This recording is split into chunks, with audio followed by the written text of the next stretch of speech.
Morning everyone, and thank you for joining our BCO Next Gen webinar. At the end of last year, we launched our 2020 themes, one of which was climate change and the circular economy. Despite the global pandemic that we're all going through, we've tried to be true to these themes and adapt our events to suit. I'd like to welcome and introduce Clive Bowman of Zero Waste Scotland, who will take us through a presentation of how we can adapt and be more mindful of the importance of a circular economy in our day-to-day practice. Zero Waste Scotland, for those who don't know, are a government-funded organisation in leading Scotland to use products and resources responsibly, focusing on where we can have the greatest impact on climate change. Clive is a circular construction project manager who provides business support and training throughout the industry. I'm now going to hand over to Clive, who will take us through a really useful presentation with great case studies on how we can be more circular within our process and day-to-day practice. This is through 10 core principles for producing a more holistic design and build process, which hopefully we can all benefit from. Please feel free to drop any questions you have in the chat, and we will hope to pick up these at the end. This presentation and slides will be available to everyone on the call, and this broadcast will be published on our YouTube channel. Thanks everyone. I'll hand over to you, Clive. Thank you very much, Lucy. Good morning, everyone. I see the participant numbers are slowly increasing, so hopefully we'll get some more joining as we speak. Thank you very much for having this opportunity to speak to you all today. Lucy gave a little bit of an introduction there. I'm actually a landscape architect. That's my background. I've also worked as an academic in a university, looking at policy research, and also run my own construction business as well. So I've got an interesting background, which all brings together all that experience that I have in place just at the minute to support the industry to be more sustainable and particularly think about a circular economy approach. Now I've got a presentation, so I'm going to try and share that screen with you just now. And let's see if we can start that off. So if Lucy, you can just tell me that you can see that. That would be useful. I can, yeah. Excellent, yeah. Thank you. It's maybe go to slideshow. Oh, there we go. We've got it going. Does that look good? Excellent. Yeah.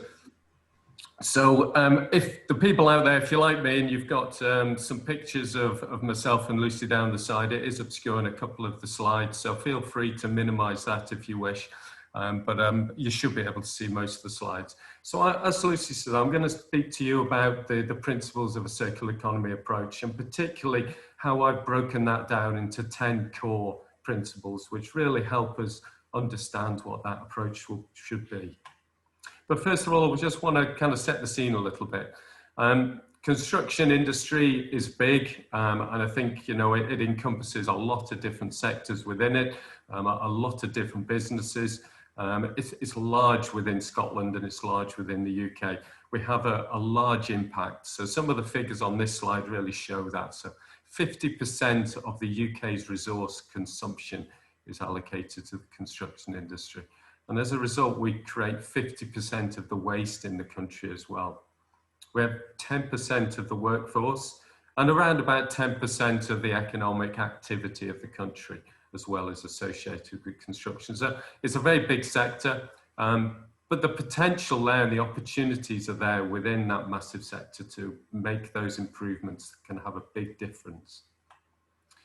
Obviously, one of the conversations that a lot of people have, whether it's in construction or domestic, is all about packaging and plastic. And that is a big part of it, but it's only a small part.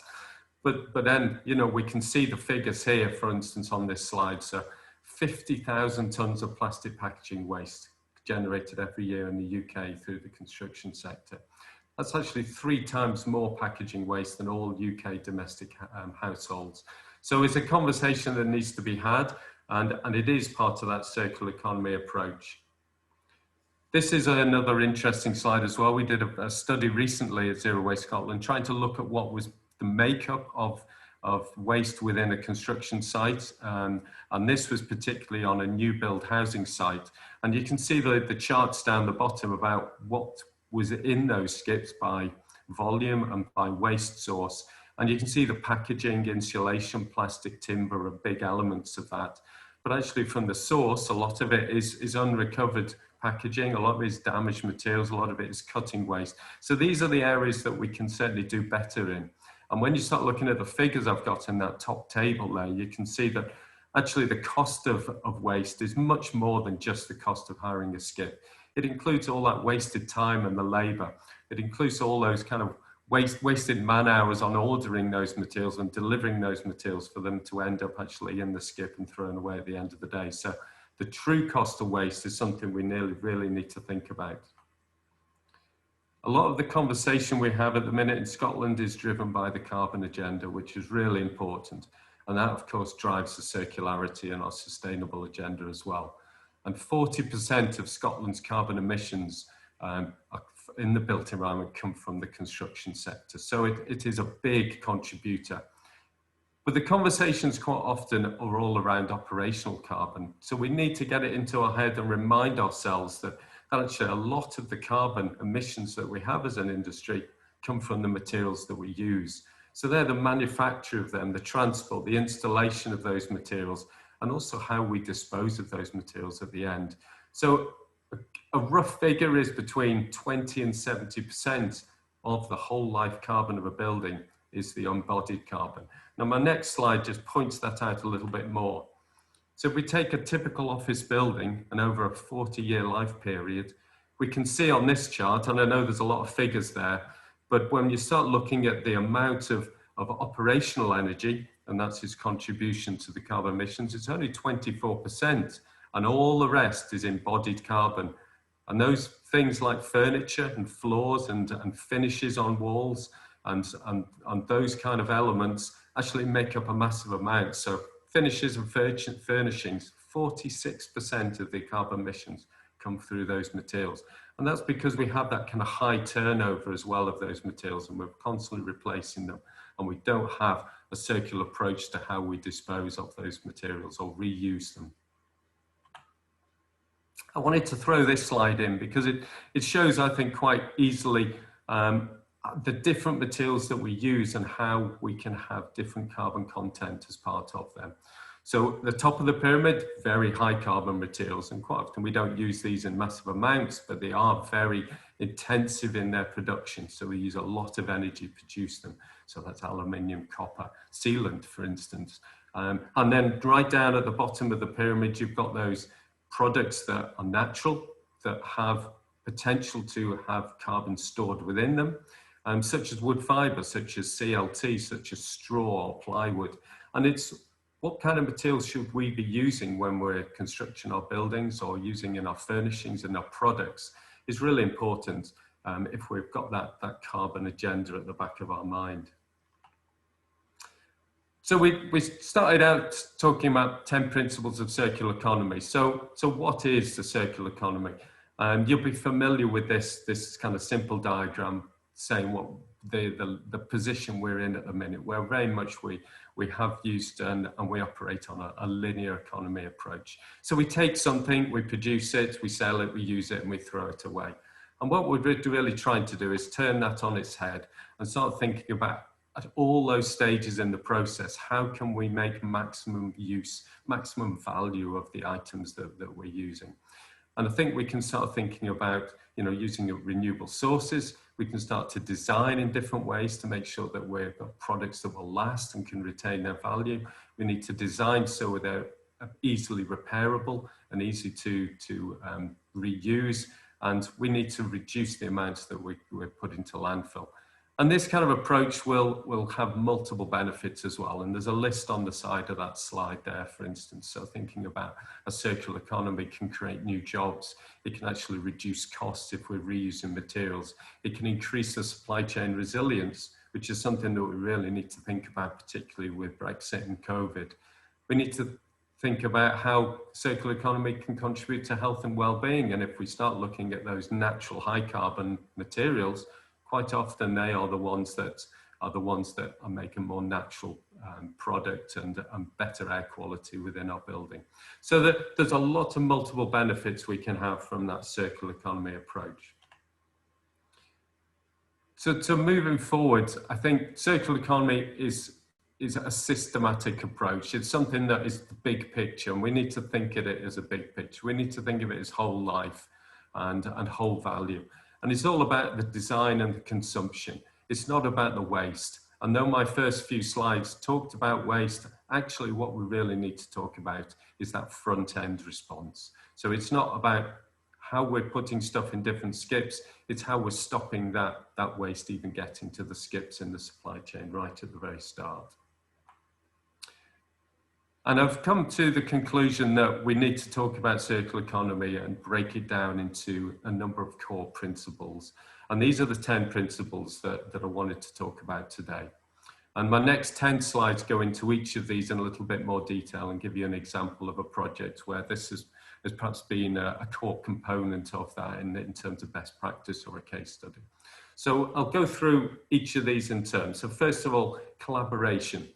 This is about how we ensure that we're working together, of course, how we can ensure that supply chains and stakeholders are aligned and have that whole ultimate objective for a project. Make sure that we're aligning our policies and we're aligning our objectives is essential.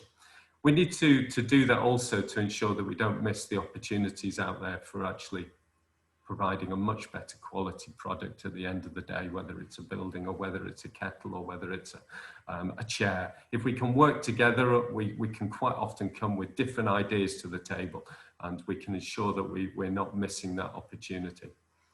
And we can collaborate, I think, using a lot of digital tools these days, which perhaps weren't there in the past.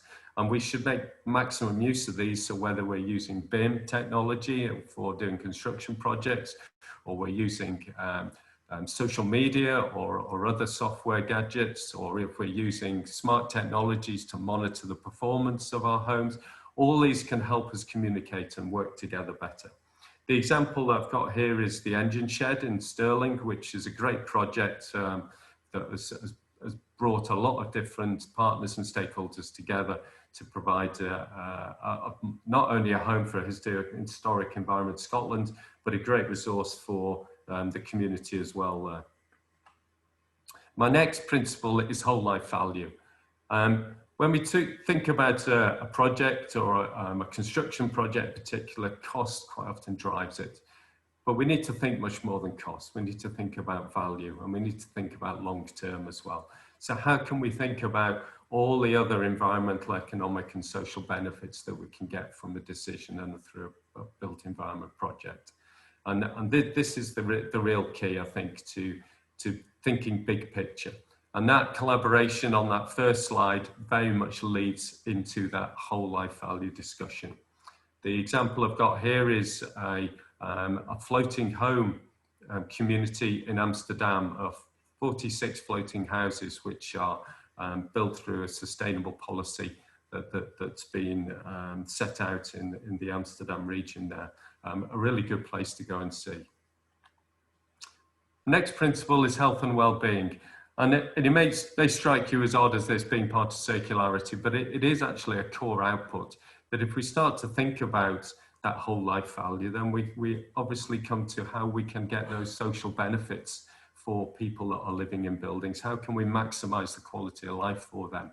And it's all those kind of physical well-being, the mental well-being, the comforts, the air quality, all about the travel opportunities, their access to green space, access to education. All these things provide us with the health and well-being that we want our communities to have. And if we follow a big picture, whole life value, circular economy approach, we can provide these as much as we possibly can.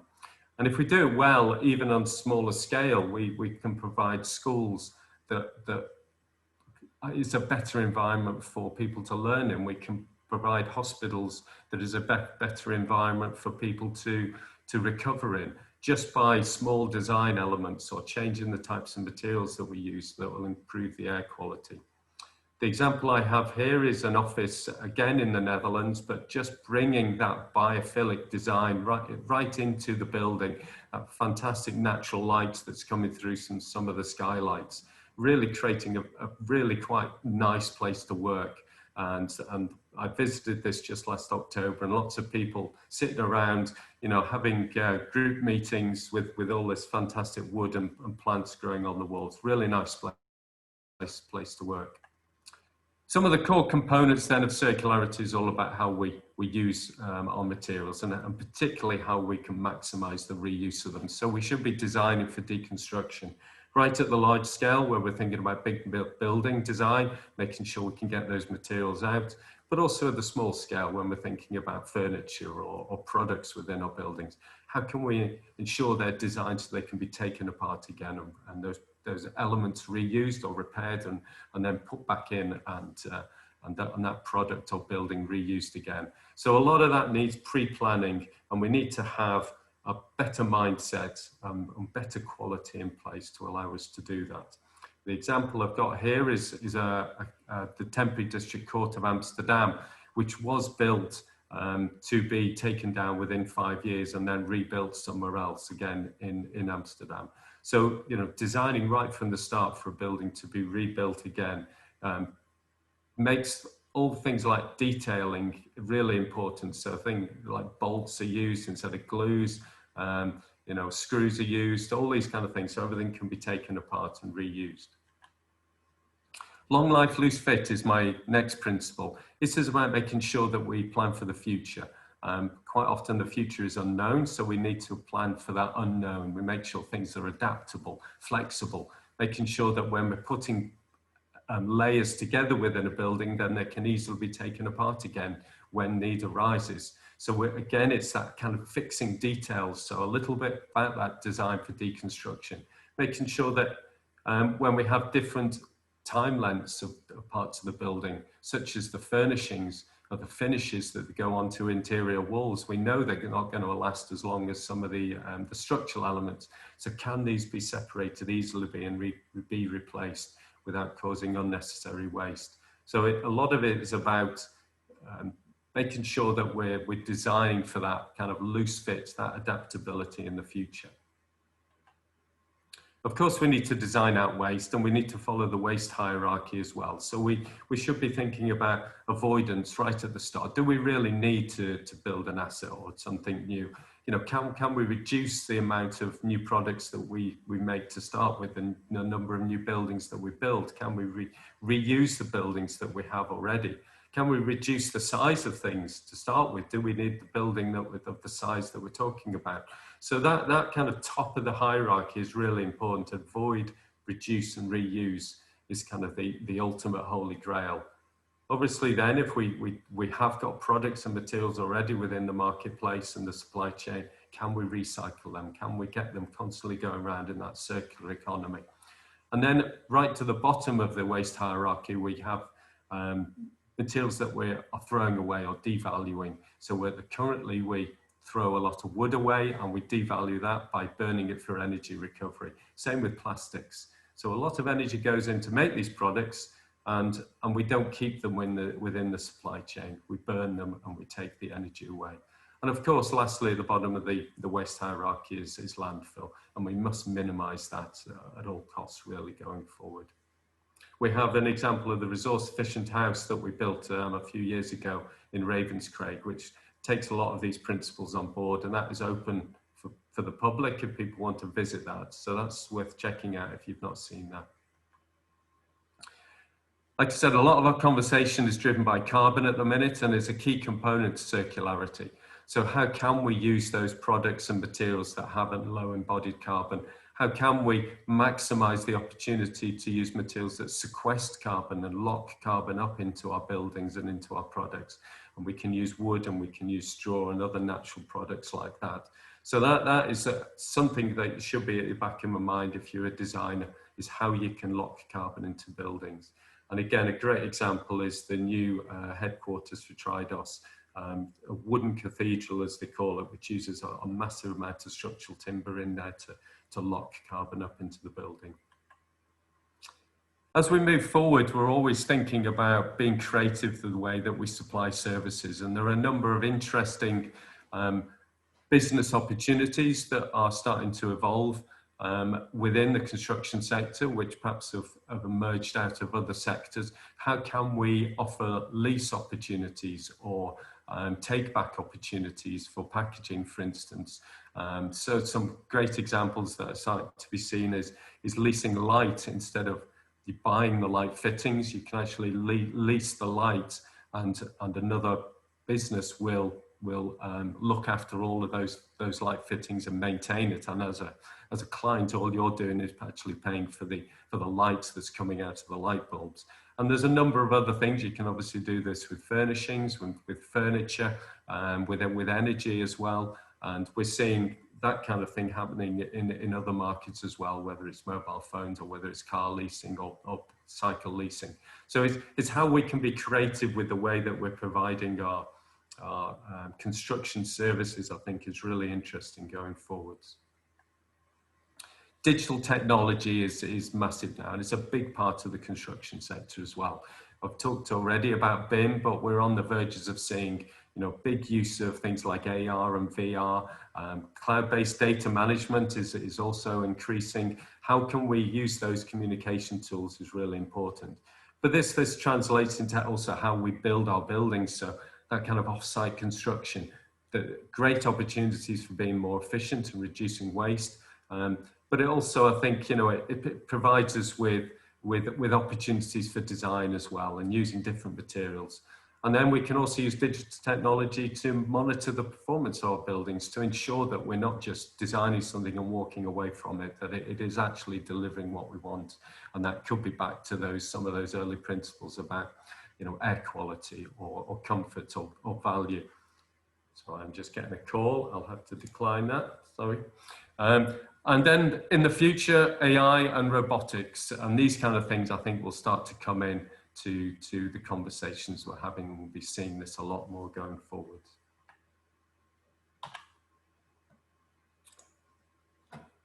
I think I've just lost. Oh, there we go. So they were my 10 principles, and you can see this in more detail on our website. And I think we might even send this document out post this webinar today. So this is a document that I've put together just in May this year, as you can see on the date, and that starts to talk about each of these 10 principles. So what is the principle? Who is it relevant for? How it fits with the construction sector? What are the drivers or the delivery mechanisms for these? What kind of training materials are out there? What case studies are out there?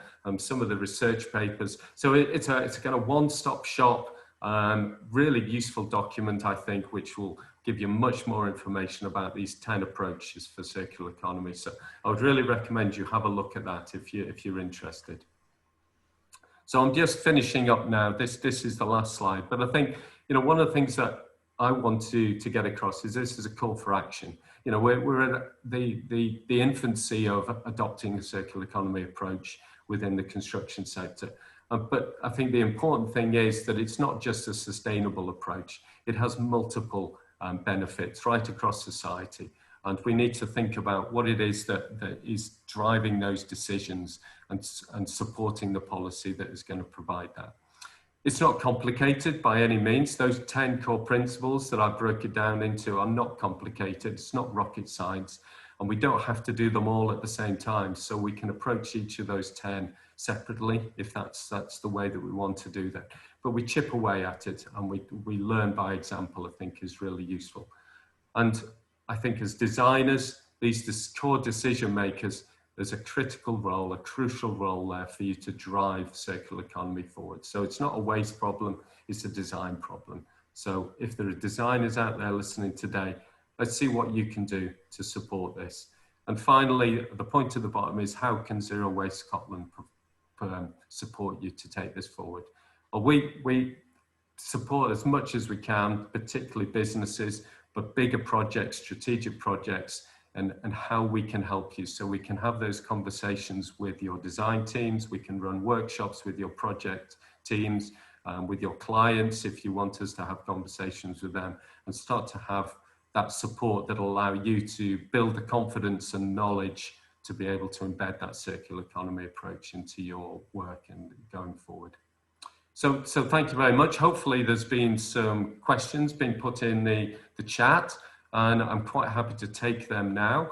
I don't know how my time has been. I see I've been going around about 35 minutes, have I? So perhaps gone over time, but I'll pass back to Lucy now. Absolutely. Thanks for that, Clive. That was great, and great to see so many live examples of where the circular approach has been put into practice. It's not just diagrams, there's actually live final projects that we can all go and visit and see, which I think from a designer's point of view, that's the most important thing.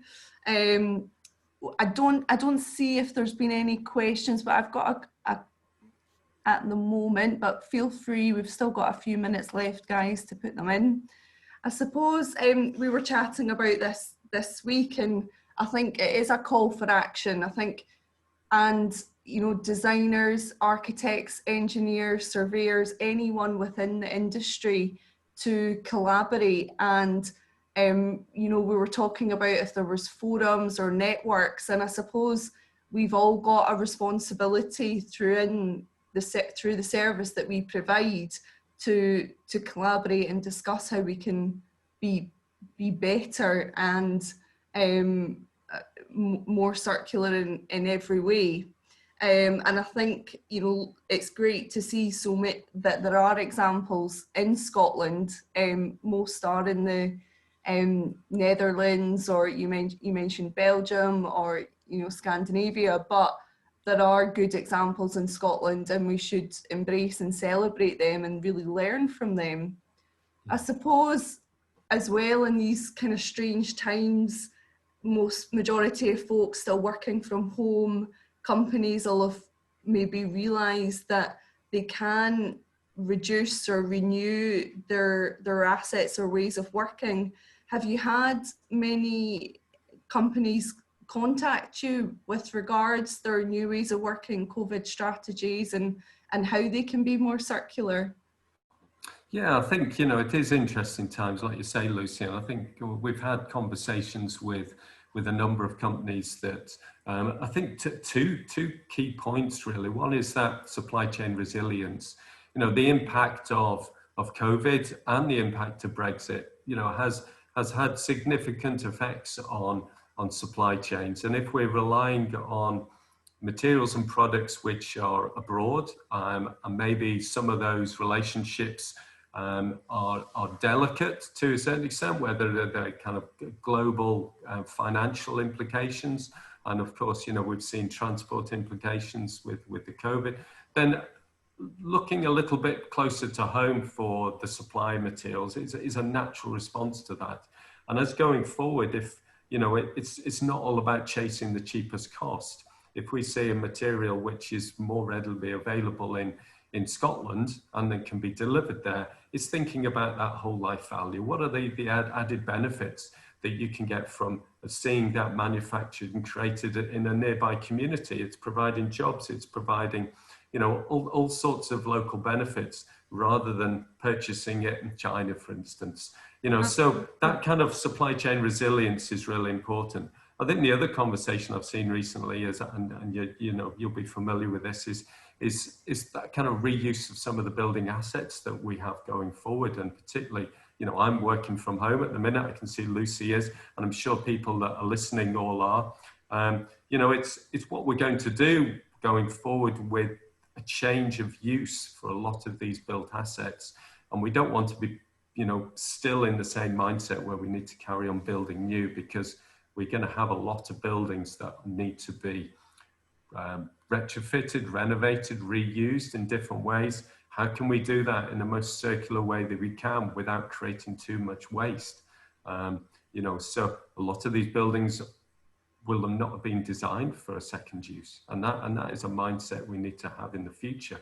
And it's a kind of wake-up call. I think what we've got at the minute is that some of our uses are very short-sighted.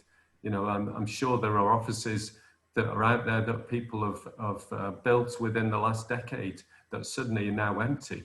and people are trying to think about what we're going to do with this built asset now.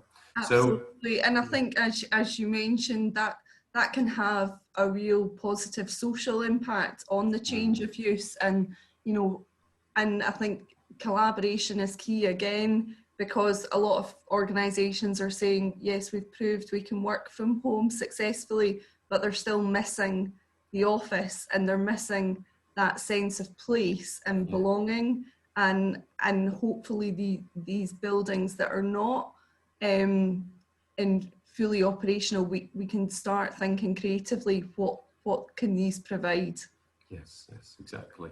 So that's, thinking about circularity in terms of a big picture, and we're really keen to look at it at different levels, whether we're thinking individual buildings, communities, or even regional planning. And I'm hoping that we're going to see some circularity really embedded into the National Planning Framework 4 when it's delivered next year. So we will start to see that dribble right down through all our planning decisions going forward, that kind of circularity approach, thinking big picture, whole life value, and all the benefits that we can get from that.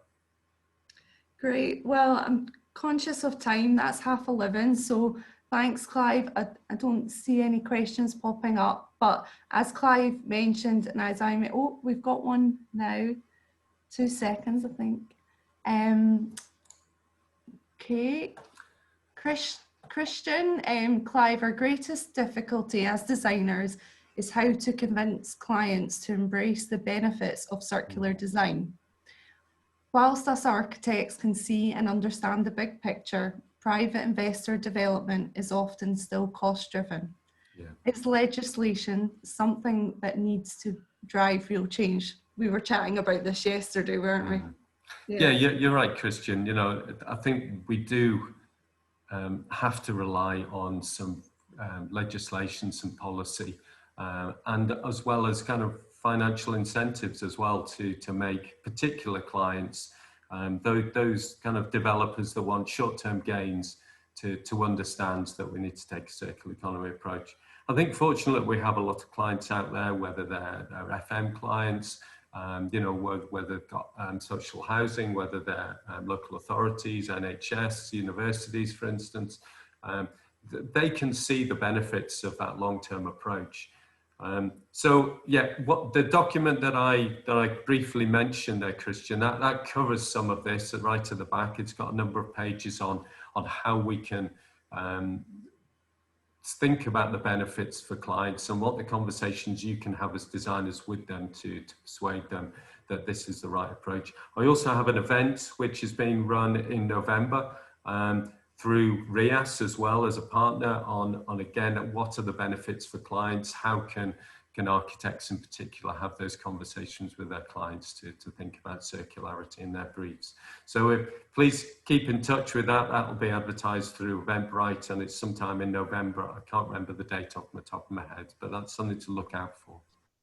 That's great, Clive, and we will circulate the slides to all attendees today. So thanks everyone for joining and taking the time out of your day to listen to this BCO Next Gen webinar. Thanks again, Clive, and look forward to seeing you all at the next one. Okay? Great, thank you very much. Thank you. Bye, everyone. Bye-bye. Bye.